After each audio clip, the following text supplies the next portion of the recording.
This is the Mahindra BE 6e. It's a new coupe SUV, Mahindra's first born electric. It's one of two cars. We'll get you the XEV 9e soon enough. But this, it's about 4.3 meters long, which makes it about the size of a Creta or even a Grand Vitara. So roughly that's what the size is like. And we'll tell you more about it as we keep going along. First of all, you have this very aggressive, very new face. To be honest, a lot of it from the concept form hasn't changed.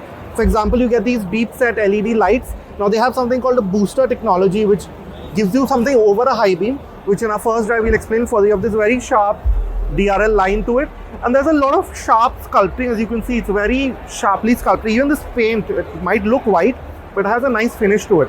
You have a completely open sort of element here. This being an EV, a born electric platform, of course aero efficiency is a highlight here. And I must say that given the mass of this car, this big face, a lot of these black elements, they really do work well, especially this badging with the QR code. It gives it a very modern touch. And then of course, as is current theme, this also lights up. Now both the cars, the BE 6e and the XEV 9e, are based dimensionally on the same envelope architecture. So you get 20-inch wheels in both. You have a new independent suspension kind of arrangement in the front. Now this is fully electrified, so there is a Frunk which I'll show you later once I get inside the car. It's about 150 liters. Now Mahindra has been able to do it by moving the suspension inboard. That's also improved the turning radius. Now the wheelbase for both the cars is about 2.77 meters, and you have about 202 mm of ground clearance. Now the battery sits slightly higher up at 222 mm, but like I mentioned, you get some really smart looking 20-inch wheels. You have that very sharp sculpting along here. Now these flush door handles, you've seen it in the XUV, it's here back again. And again, that contrast, that really dark contrasting here with these ridges here, I mean, they do give it a very different look. Again, making this quite large SUV look even more potent in my opinion. Now you get a hidden door handle here and more wheels here. Now the rear suspension is a 5-point independent setup, again very new. Now you have some form of semi-active damping, which is that MTCVL setup that Mahindra uses in its other cars. That's made its appearance here too. Now there are some really neat cool touches here as well. Now you have something like Tesla's Sentry mode. Now these cameras here, for the 360-degree camera with your phone, you can actually see what's happening around the car. And you have an NFC kind of key here. You don't have a button as such, an NFC key. Now as you can see, the rear again is very sharp, very stylish, and while this is a bulky car in terms of how high this deck lid is, it looks compact, it looks very well designed in my opinion. And you notice these two elements here, again that aero sort of fastback look, this really raked roofline. And I must say this lighting element is also very well detailed. Now you can't see it here, but you have indicators and some graphics in here which work really well.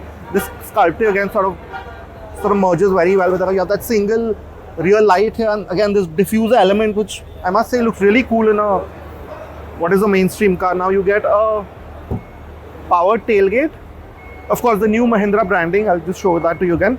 Now I don't know the exact boot figures for the 6e. The XEV 9e has about 650 liters, so I'm assuming this is about 400-ish. But here's the good part, even though the motor is placed at the rear, you still get a spare wheel. It's not the full-size one, but it's there. And you also get a 60-40 split function.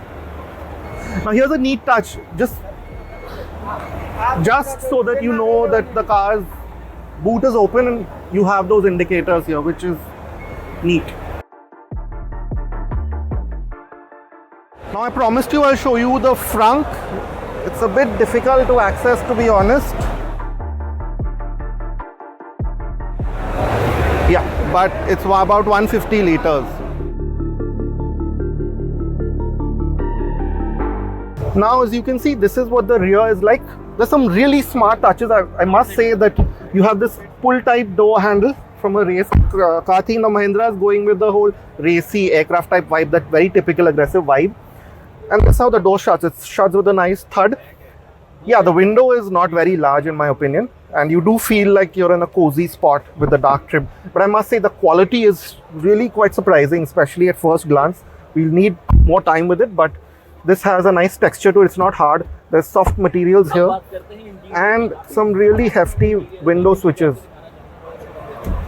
Now you have that 16-speaker Harman Kardon sound system, which is a good addition. Now this is the kind of legroom I have. Now that seat is, to be honest, pushed slightly behind, so maybe you can free up a bit more.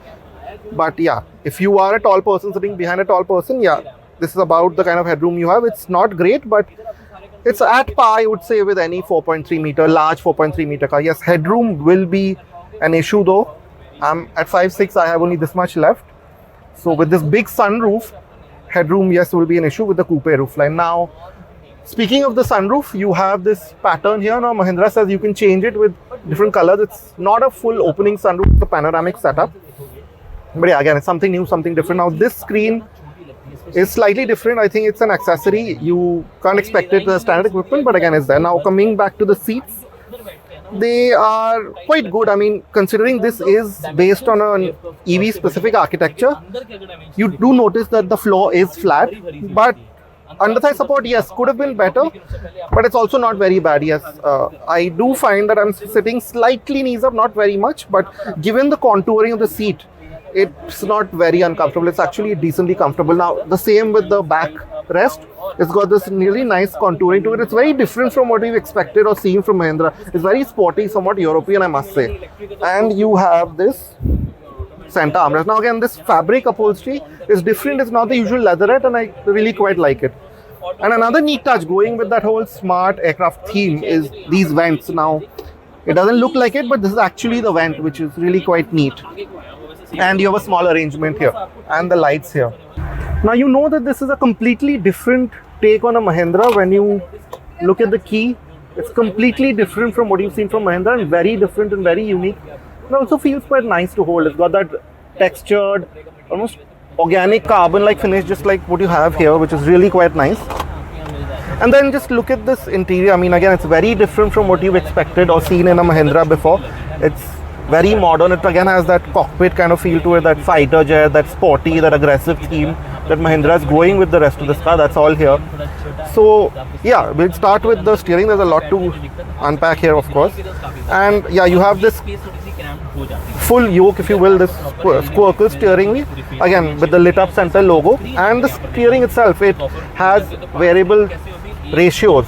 You see this in luxury cars, but it's here as well, which is really quite nice. And then you have buttons to control the regen. You have something for one pedal driving, I'm assuming.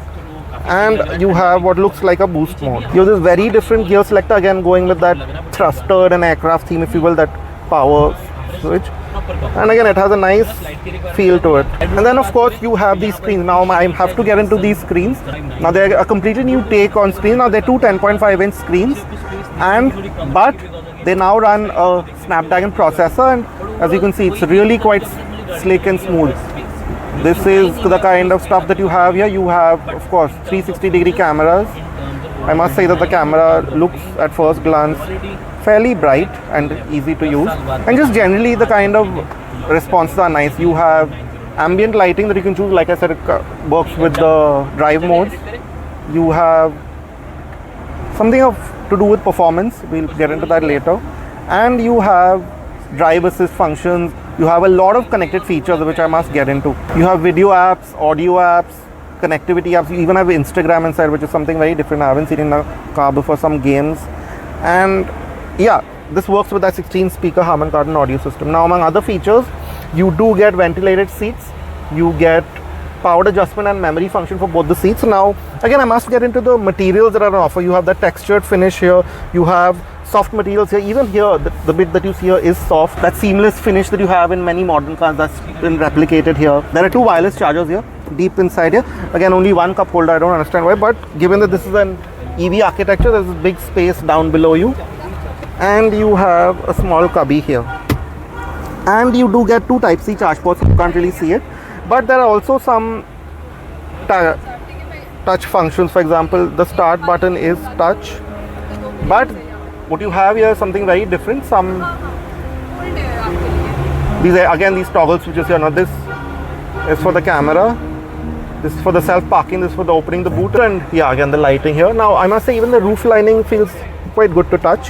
You have this toggle switch which controls the shortcuts for the car's functions and for the home button and so on, which is a straight lift, to be honest, from other Mahindras. Now there are 3 drive modes on offer: everyday, race, and a normal mode. And you also have some ambient modes. I think this one doesn't have it. That's in the XEV 9e, which we'll get to. Now here are two other color options that you can get with the BE60, this very bright orange and that golden color. Now in terms of the range, the BE60 does about 550 as per the WLTP cycle and 682 as per the MIDC. It can also go from 0 to 106.7 seconds and it's priced at starting from 18.90 lakh. Now you can fast charge it from 10 to 80% in about 20 minutes with a 175 kilowatt charger, and it does an AC charging at 11 kilowatts. Now what do you think? Prices will be announced in January with deliveries beginning in February.